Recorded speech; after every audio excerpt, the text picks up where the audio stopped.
Hi, everybody. Welcome to Outer Spaces Live. Gosh, we're so excited that you're here with us for another great episode. This is one of my favorite things, Terry. I know. It's good to see you. This is number 6 for us.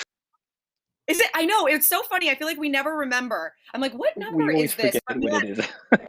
we always forget, but they're so fun. And I'm so glad that I get to do this with you. And I'm so appreciative to all of you who are getting situated right now, getting comfy. We'll give you a minute. I'm sure you're grabbing a cup of coffee or maybe a cocktail, who knows? But get comfortable. This is going to be such an incredible show. I'm really, really excited about this one for so many reasons. And I can't wait to share why. But Terry, you're in a totally new location. This is not your backyard. What am I looking at? No, it's not. Yeah, so I'm really grateful. A good friend of mine, Alice, has lent us her backyard. She does have our all-weather wicker sectional, and she offered to let us use her space. And we have taken it over. And a big part of the whole idea of Outer Spaces Live is that we come to you live from different people's spaces. So excited, and thank you, Alice, if you're watching, for letting us use your space today. Yeah, thanks, Alice. That's beautiful. Um, well, for those of you that maybe this is either your first Outer Spaces Live that you've ever been to, or maybe you're familiar with Terry, but not me, or vice versa, we're going to take a second and introduce ourselves so you can get familiar with us. My name is Orly Shani. I co-host this show with Terry, and I am a TV host. I'm a DIY expert. I have the killer YouTube channel, if I do say so myself, called The DIY Designer, where I do really great DIY fashion and home decor.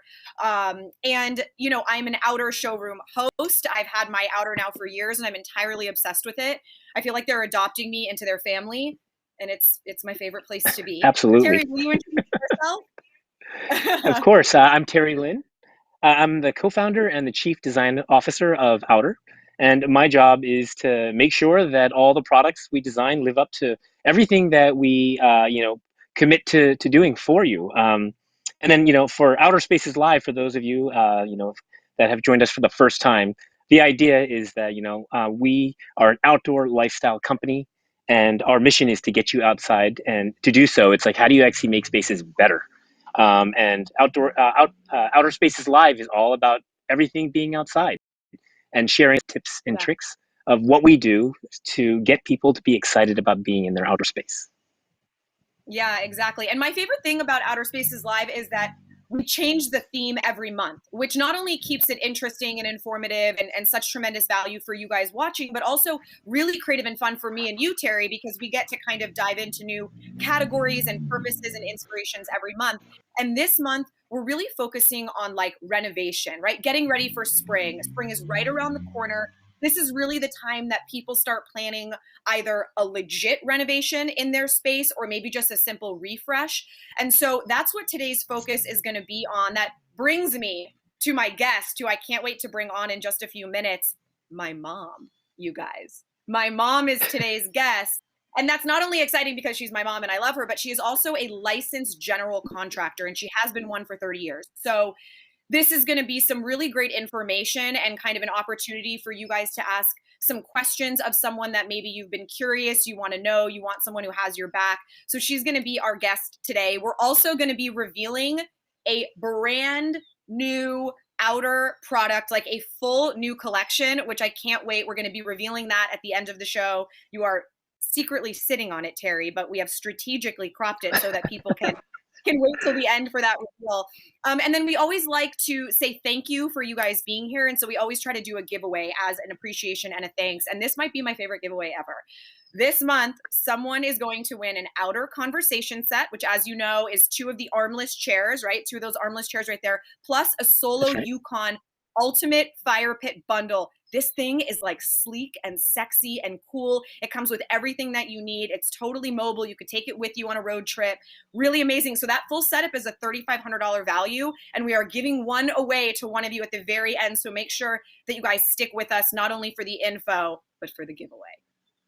I was going to say, I do have a Yukon set up in my backyard, and it's been so never had a fire pit or a fire table. And this is my first one, and I've used it a couple times, and it really does totally transport you. We haven't been on any camping trips or vacations, and Yeah.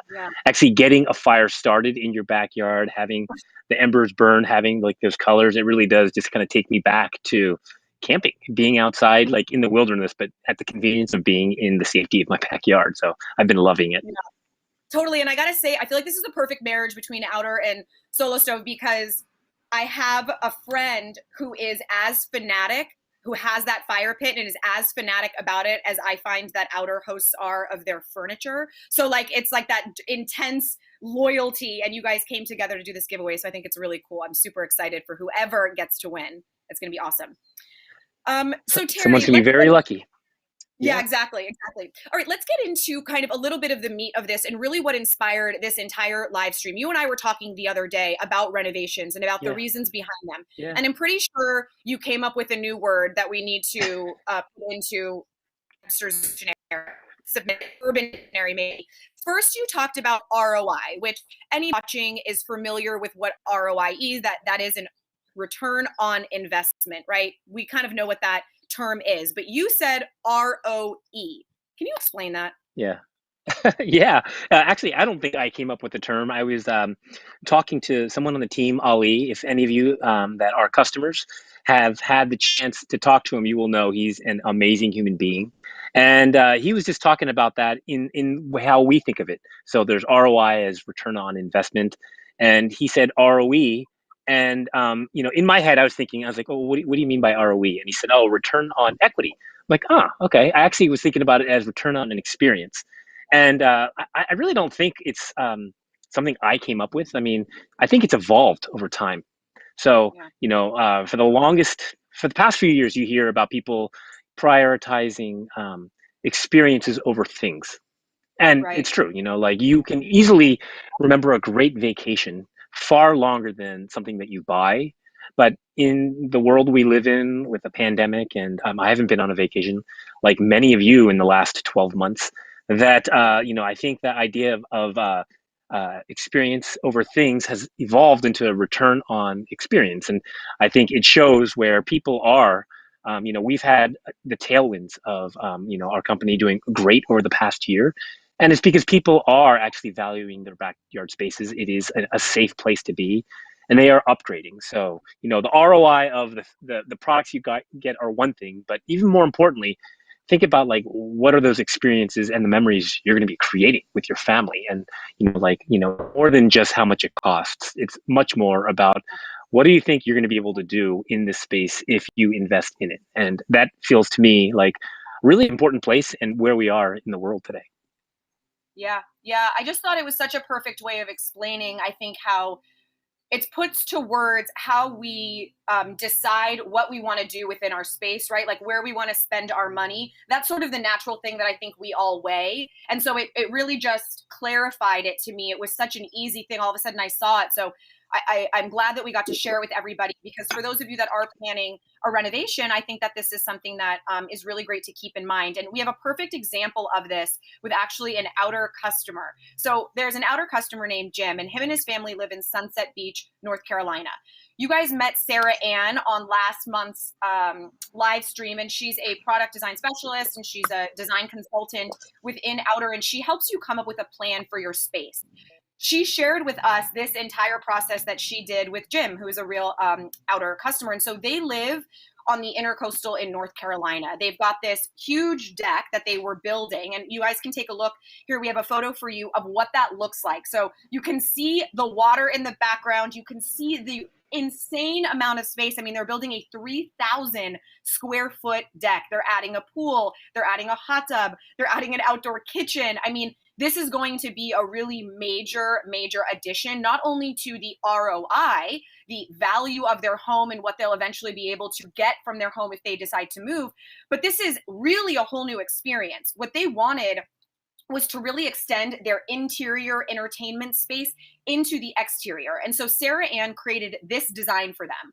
This is the CAD that she created, and you can see there's multiple seating areas. There's an outer seating area on the left. There's an additional one on the right. You can see the big, large rectangle is the pool with some lounge chairs and an outdoor kitchen. Really cool. And this is what they ended up with. These photos, you guys. So here is one of those seating areas. Look at the beautiful view in the background. You can see the water from pretty much every direction that they're sitting in. take a look at the next photo. This is another angle of obviously that that particular seating area. So from one side you have the water, from the other side you have the house. And let's take a look at the next one here. Look at this. You can see the pool in the background. This is at dusk when the sun is setting, the water in the background, the fire pit roaring. And I think we have one last photo for you guys to take a look at. Sunset. And look, this is them with the all-weather covers on, Terry. Look how sexy it looks. Amazing. Right? Amazing. I mean, I'm just jealous with Backyard Envy because their back's almost twice as big as my house, inside of my house. It's legit, but I think like this is the really great example of, you know, when you have when you can really make the most of your space and you can decide to invest money that's going to give you money back, because obviously they've just increased their square footage tremendously, right? But obviously think of the ways that they're going to be able to use this with their family over the years. That's right. I'm sure their backyard is going to be like the hot spot for neighbors, friends, and family. Yeah, So I think they invested well with ROI and ROE. I agree. So, you know, this is the place now for those of you watching that are thinking, okay, I want to do this. Now, how do I start? This is the perfect opportunity to bring in today's guest because she's going to help us figure out exactly how to do this. Mom, would you join me? Orly. I'm bringing my guest all the way from 2 feet away from me. Come sit close. Guys, this is my mom, Desiree. Hi. Hey, Desiree. Thanks for joining us today. Hi, everybody. Hi, how are you?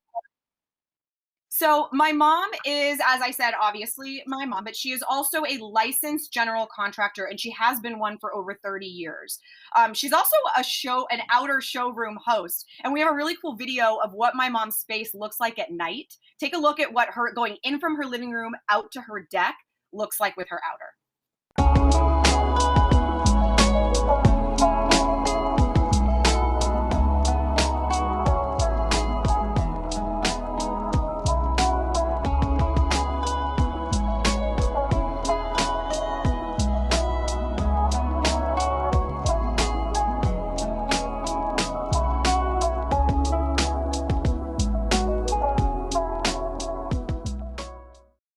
I mean, honestly, you can't tell in that video because it's late, but they overlook a beautiful creek. And so it's this big, huge creek and then all these trees on the other side. And they wanted a beautiful piece of furniture in that corner that they could have, that they could sit and lounge. And I mean, you know, any time of day, it's so beautiful. So I want my mom to explain to you guys something that I think will actually be really helpful, which is what exactly is a general contractor? Because I think a lot of us think of contractors as like, you know, the men or women that are doing the building, that are up on the roof, that are ripping out the walls. And that's not actually what a general contractor is. So can you explain that, Mom? Yeah. A general contractor really just kind of becomes your advocate. Yeah. It's the one that makes sure that your vision comes to a reality. And the more information you give them at the starting point is helpful, but then they follow through to make sure that everything you wanted is what you get. And they make sure about the quality of the workmanship, make sure it gets done on time. If there's any questions and problems, you don't deal with the individual person on your roof or the plumber or anything. You deal with the general contractor and they do it for you. Yeah. Sure.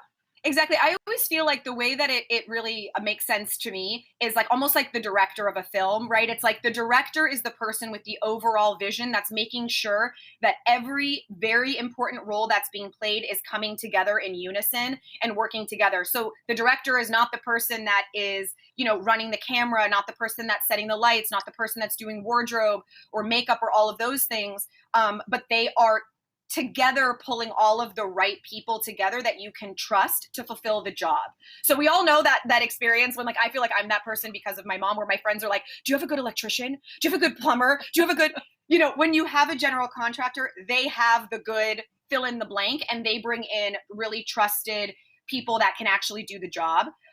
So that's really what a general contractor does, is really responsible for pulling the whole project together. Now, let's talk about, Terry, because we were talking about this earlier, you know, when you're planning on a renovation, right, the first thing you need to do is the plan. You got to figure out what you actually want the space to function like. And I know, Mom, you have like a funny idea of how to actually come up with the plan and how to get some inspo. Well, the inspo, I think, is you basically steal it from your friends and your vacations and your hotels or whatever. Because when you go somewhere and you feel really great in a space, like you're having an outdoor dinner party or whatever, and you're sitting there and you just feel so at ease and peaceful, and the experience that you said, and you want to create that experience for yourself. So you get ideas from that, or when you're on vacation on a balcony, different kinds of things like that, that just evoke this wonderful feeling, and you want to recapture that in your place. Yeah. Doesn't that feel like that's where it should all start, Terry?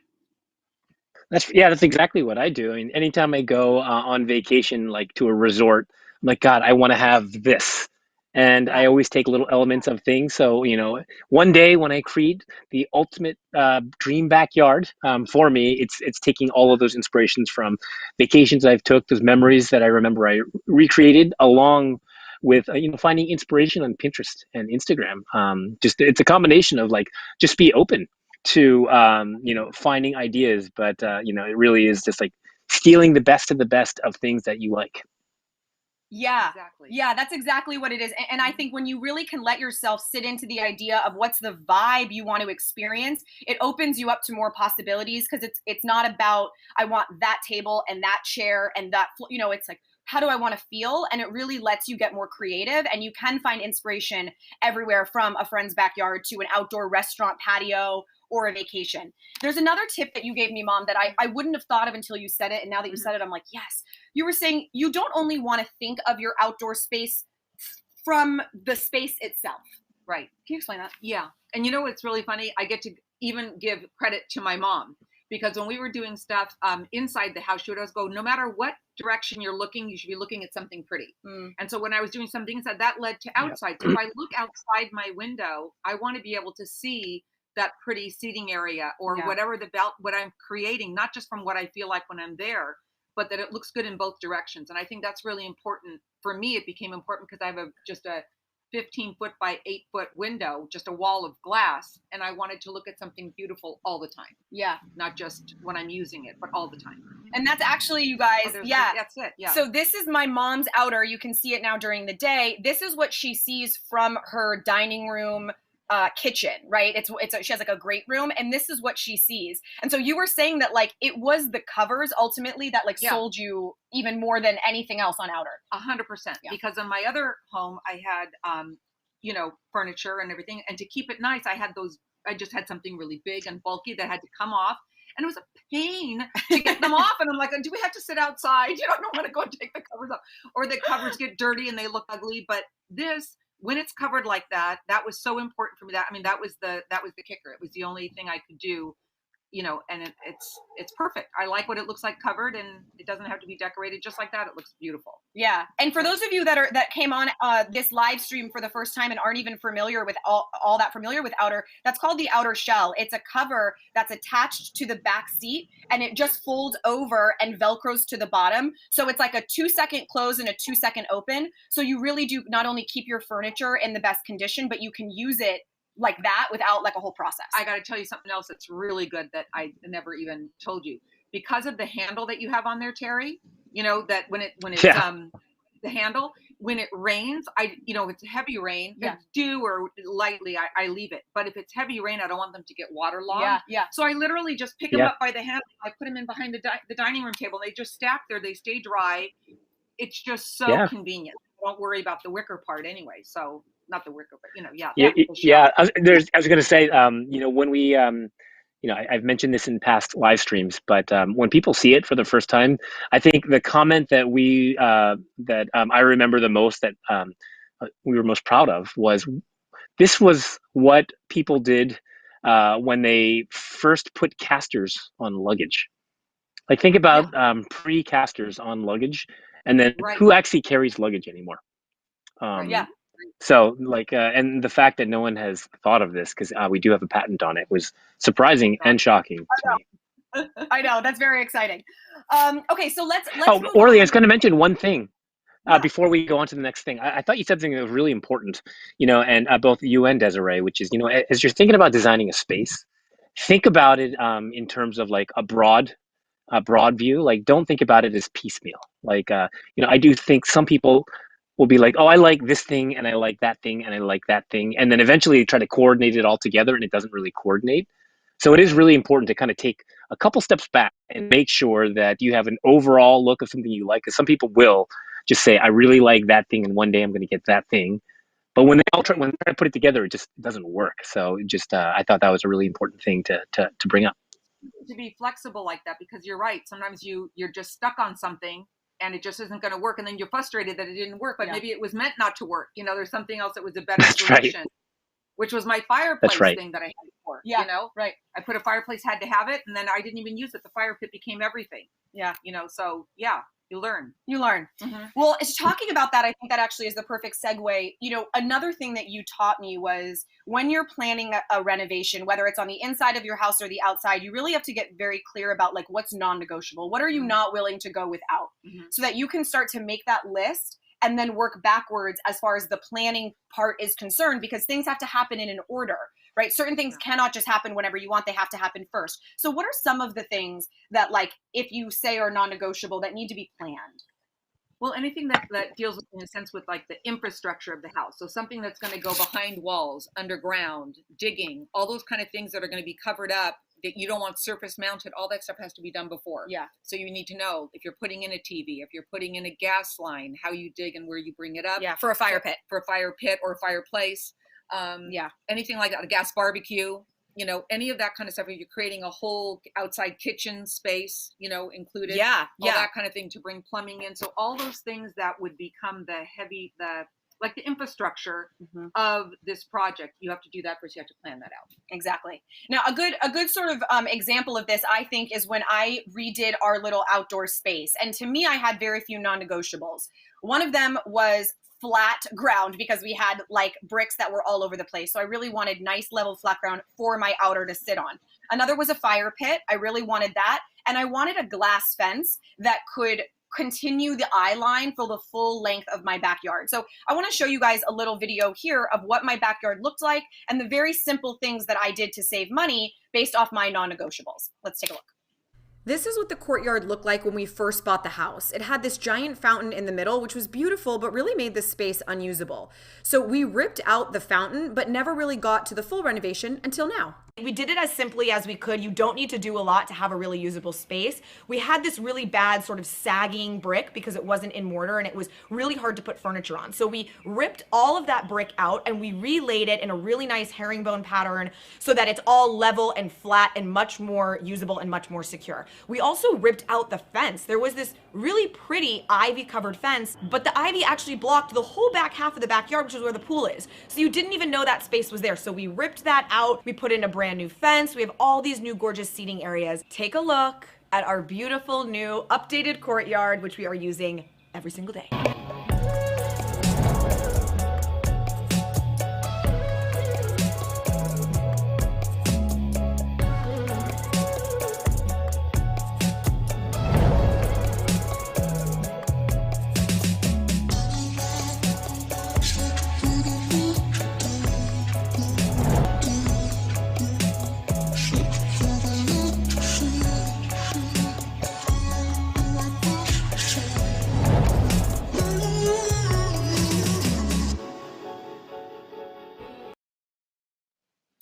So as you guys can see with that space, we did more of a refresh, but by prioritizing where we wanted to spend our money and what we needed, it automatically presented where I should be more creative, right? Where I could be creative, like reusing the brick material.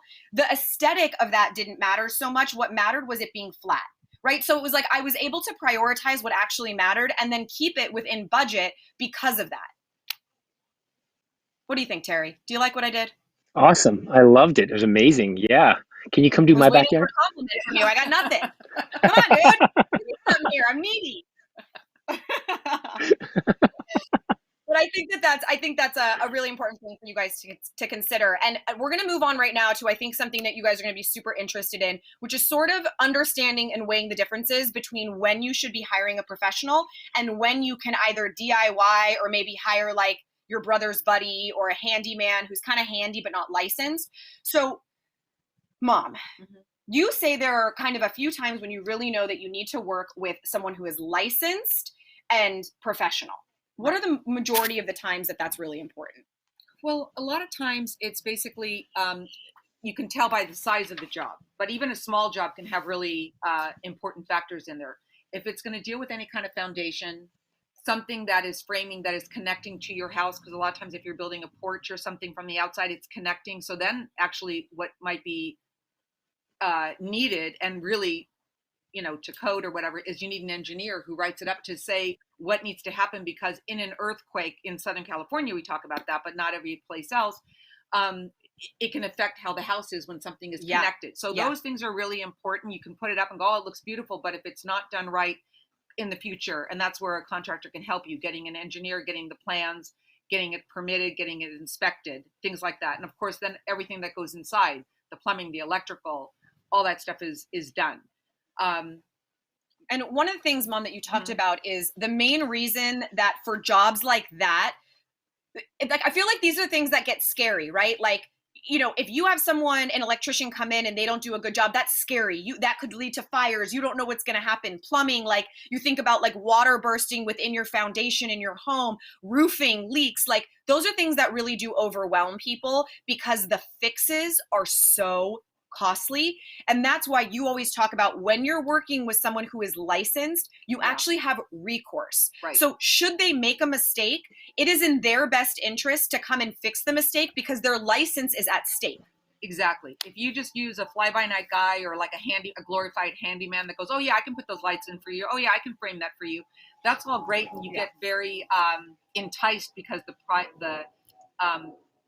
price is probably a lot less. Yeah. But you have no recourse, and you probably paid them in full, and then you can do nothing. You have a lot more recourse with a general contractor that has a license on the line. Yeah, exactly. So just kind of a quick recap for you guys. If you are not in the position to go to work with, let's say, a licensed general contractor, and you don't want to be dealing with the foundation and connecting, think about some creative solutions, like maybe a pergola. You could put up a pergola in your space that's not connected to your house in any way. It could be floating in a backyard somewhere. This one here is actually in concrete, but you could do this with footings in maybe a backyard somewhere. You can also get some overhead shade with those really great oscillating umbrellas. That's a really great option for creating a designated space that's comfortable in all different temperatures. Another thing would be a fire pit. You could do a propane fire pit, which does not require any natural gas being run, and that could create a really nice space. And one last thing I would suggest is something like planters. You could create almost like a little room with strategically placed planters and color. So those are options where if you want to refresh your space, but you're not in a position to actually hire licensed people, that's a really great option. Now, I know you guys probably have a ton of questions for my mom, so we're going to move on to the Q&A. I just want to remind everybody before we do that, at the very end of the live stream, we're going to be announcing the winner of the giveaway. This month's giveaway is a outer conversation set plus the Solo Yukon Ultimate Fire Pit Bundle. This is such a cool setup. It's a $3,500 value. It's a collaboration between Outer and Solo, and it's really, really exciting. So make sure you stay tuned to find out who is the winner. Okay, let's go on to questions. I'm very excited.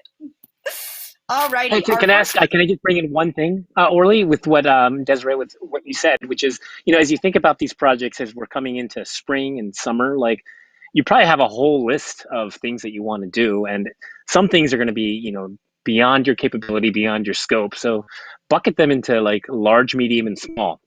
Like there are going to be things that are still fun. As you talk about like ROE, like how fun would it be if you actually build, like you said, a like above ground planter with your kids, and then you plant a little garden. And like it's like the fact that they're going to feel proud about getting outside and saying, I built this thing and I grew the plants. Like it achieves two things. It helps you because you get to build something that you've wanted, maybe. You have them helping, so it's going to be an experience, and then also gets them outside. So like I just think if you can start thinking about those, and maybe those things take place of summer camp. I love that. Great idea. Yeah, it's a beautiful idea. Okay, let's pop that question back up so we can make sure to take care of this. So Jennifer Howell says, we are big outdoor TV watchers in the summer and movie nights for our whole cul-de-sac. Oh God, how fun. And is this furniture easy to move and reconfigure, or is it better for a more permanent setting?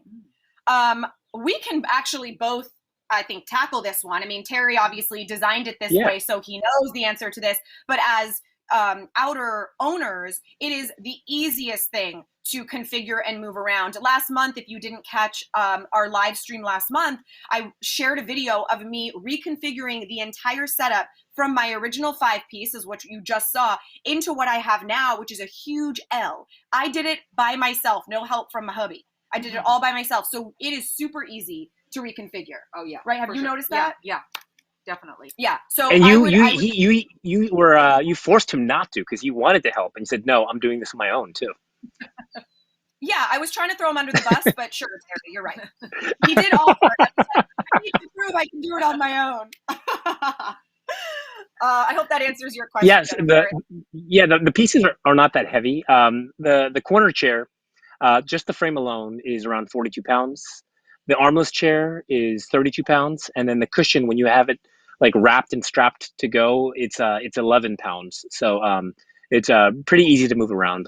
You don't have to worry about, like having extra help is great, but you can also do it on your own.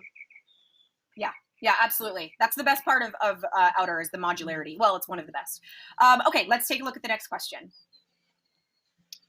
Alrighty, this question is from Emily Copeland D'Agostino. What are your ideas for creating outdoor spaces when I don't have a deck or a porch, but I want to utilize my yard as a room? Do you have any thoughts?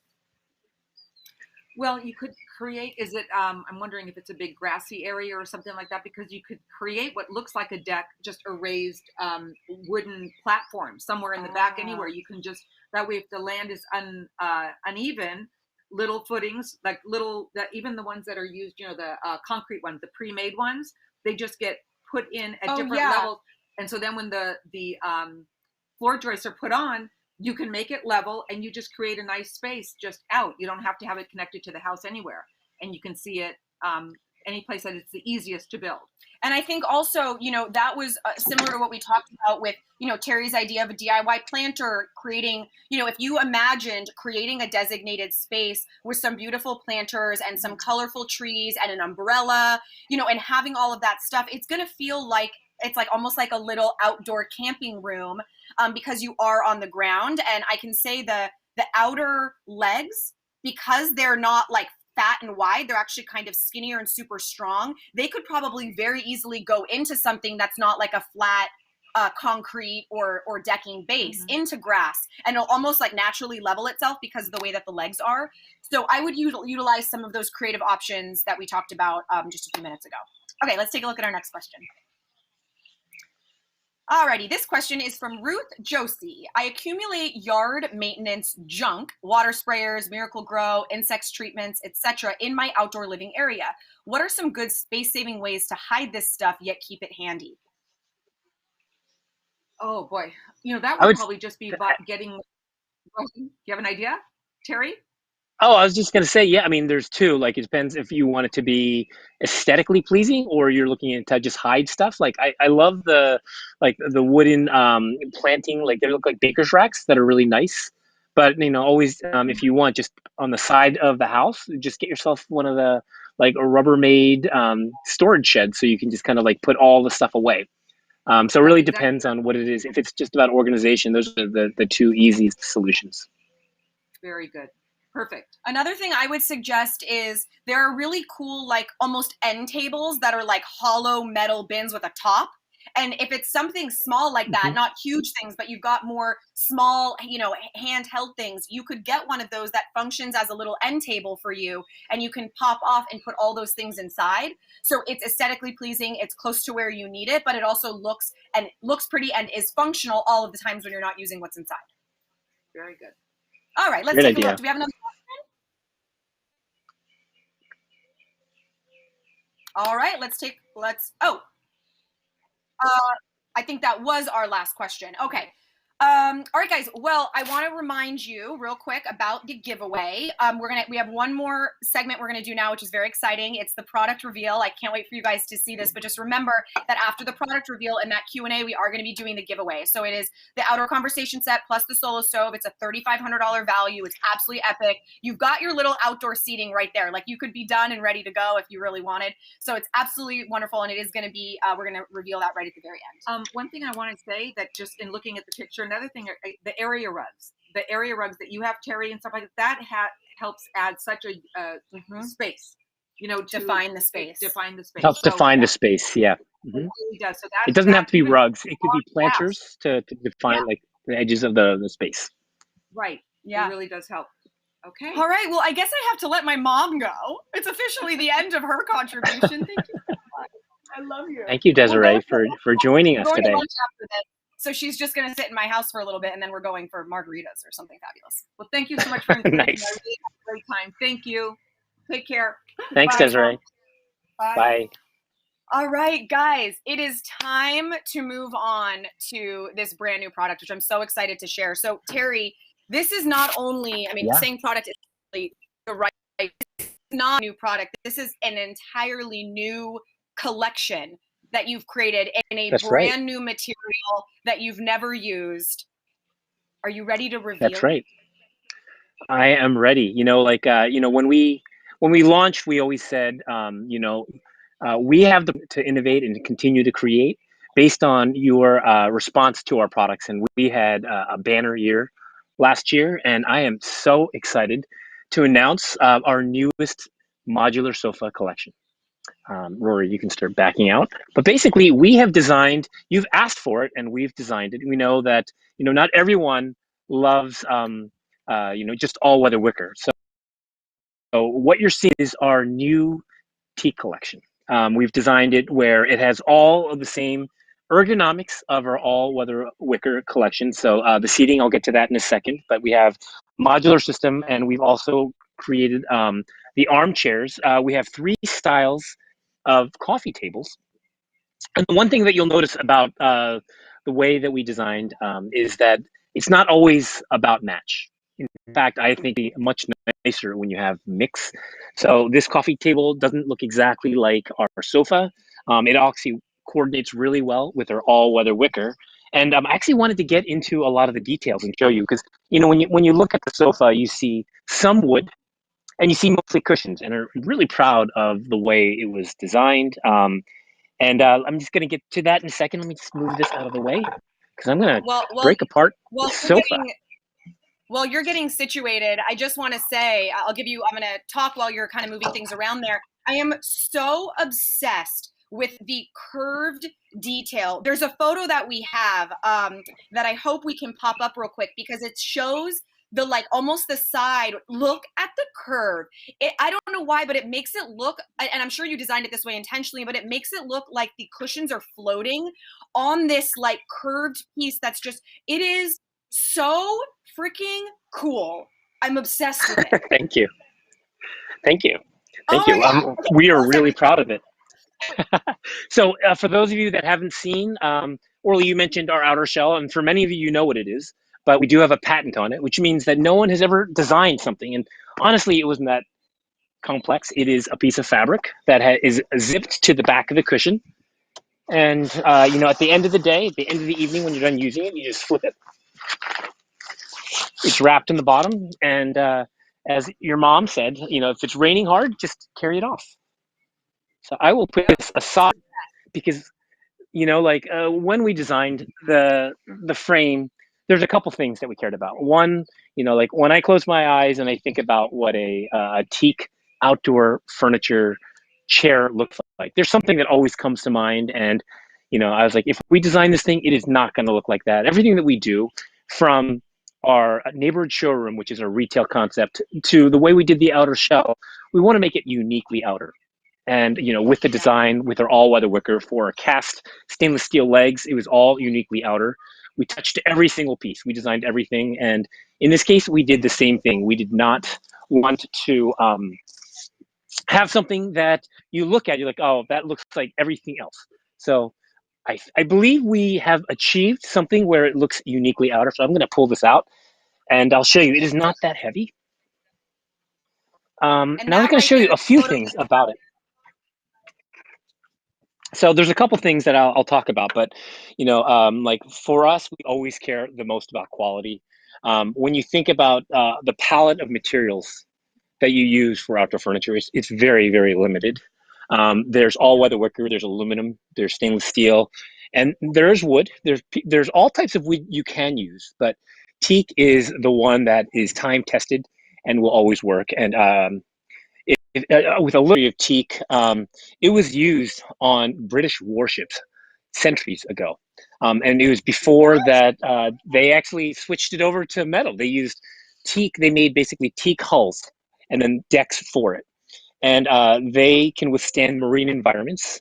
And, before they became furniture, they were boats. And then, the craftsmen realized how good quality the teak was. And that's how it actually became furniture. So that is a testament to like it's hundreds of years in testing to make sure it survives the outdoors. So ours will certainly survive the outdoors. The other thing I was going to talk a bit about is that teak does come in different grades. There's grade A, there's grade B, and there's below. And our frames are made with all grade A teak. So what does that mean? Well, basically, when we actually harvest the logs, I'll talk about that in a second. With each tree that gets harvested, we can only use about 22% yield for our frames. It doesn't mean that the other 88, or sorry, the remaining like 70 something percent is not used. It's just used on other things. It's used on lower quality furniture. They use the scraps to heat up the furnaces to dry the kilns. But everything that we do is grade A. And, with that small amount for every log that we get, that's how we create these frames. So And so Terry, what is, yeah.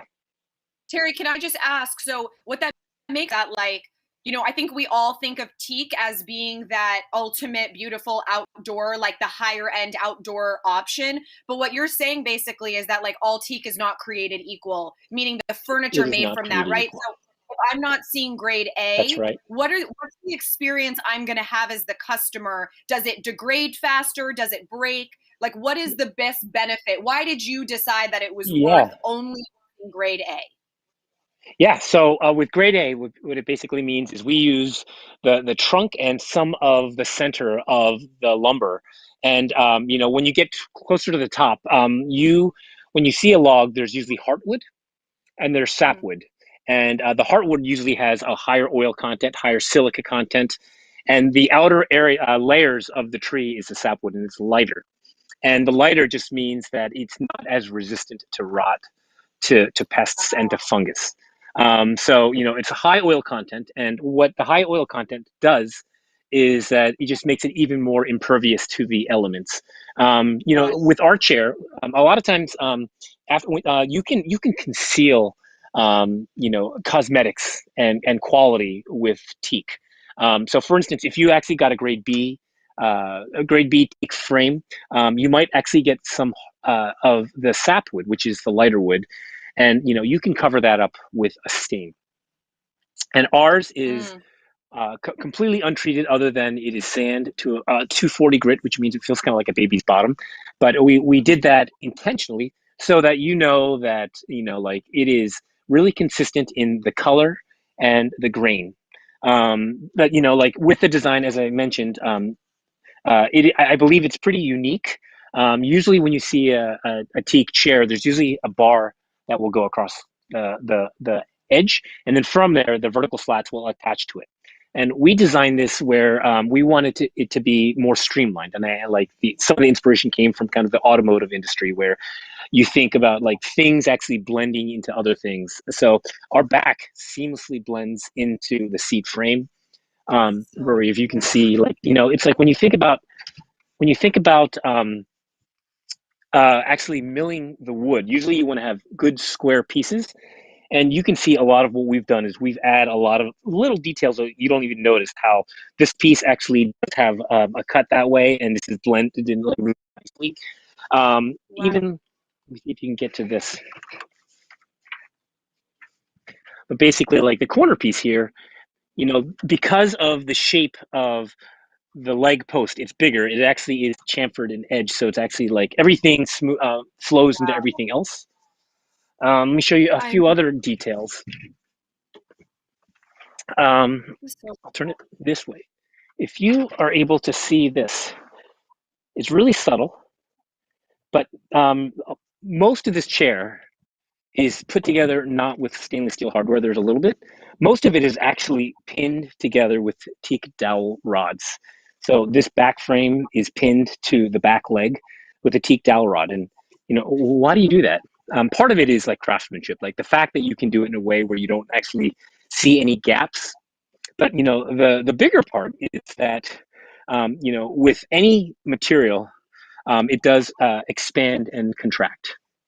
And wood versus metal would expand and contract at different rates.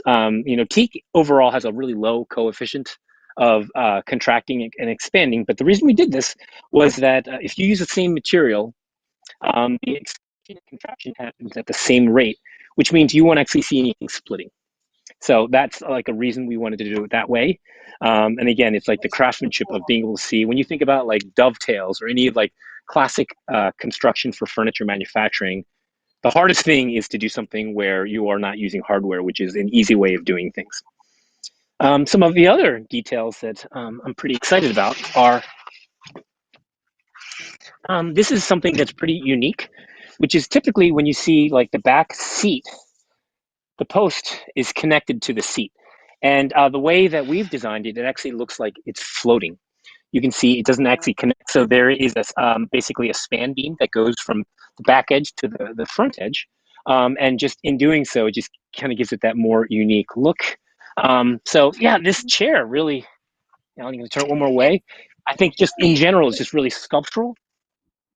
It's really Go ahead, incredible. I want to, we're going to talk in just a second about one of the factors that I think is one of the coolest things is the sustainability factor, which you think about always. But before we do that, I just want to let everybody know this collection doesn't launch until early March. But if you are on this live stream, you have access to the wage that nobody else does. So that QR code you're seeing on the bottom left, open up your camera app on your phone right now, open the camera, hover over it, and a link is going to pop up on the top. When you click that link, that's an exclusive link that you guys have access to. If you are as in love with the Teak collection as I am, you know it's going to fly. So if it's something you're considering, I would personally recommend taking advantage. At least jump on there right now, bounce around, peruse. There's tons of information on the website. You can see detailed shots. You can see all sorts of stuff. But I want to leave it up for just a second. That way, if you need to run and get your phone, you can do that and open it up. So we'll leave it here for, another 20 or 30 seconds so you guys can hover. And again, you'll have access to it before anybody else. Terry, are there any other design elements that we haven't gotten to, or should we discuss some of the sustainability? Because man, is it cool. Yeah, let's talk about the sustainability. Everything that we do that we've launched to date, there's always a aspect of sustainability. From the rug that you see here, we have the 9x12. We call it the 1188 collection because that's how many plastic bottles or recycled plastic bottles are going into it. Just a frame of reference, the average person probably throws away or recycles about 100 bottles a year. So just this one rug alone basically diverts 10 years worth of someone's use of plastic bottles. That's the one. So with the frame, we know that wood or trees and forests are really the lungs of the earth. And, so it kind of goes against this idea of if we are cutting down trees, we are limiting the, sequestering carbon and carbon dioxide. So, there's a few things that we are doing that really try to counter that. And I'll give you a few facts. So an average teak tree, our trees that we actually harvest are at least 40 years old. They're about 40 centimeters. Each tree can holds about 2,000 kilograms of carbon that it sequesters, and then about 7,600 kilograms of carbon dioxide. So, when you talk about that forests are the lungs of the earth, it really is true. So what are we doing about that? So we're doing something on both on, in North America, but also where this gets produced. This is our wood is coming from an FSC certified teak farm, which means that we follow all the guidelines of sustainability. So every time a tree is cut down in the actual teak farm, is in like central Java near Cebu and Randu so every time they cut down a tree, three saplings are planted in its place, so that they're always trying to, make sure that that we are being sustainable. We're not trying to deforest. So that's in Indonesia. That's where the frames are coming from. And then here on the US, I'm super excited to announce that we have partnered with One Tree Planted this year. And you can look up One Tree Planted when you get a chance. But basically, for everyone that buys each chair that we sell, we plant 15 saplings in its place. So here on the sofa that I'm sitting on, that means if you buy a sofa set like this, 45 saplings are going to be planted here in North America. So, That's we're doing everything we can to make sure that we continue to propagate and make sure that the forests continue to be like the strong lungs of the earth.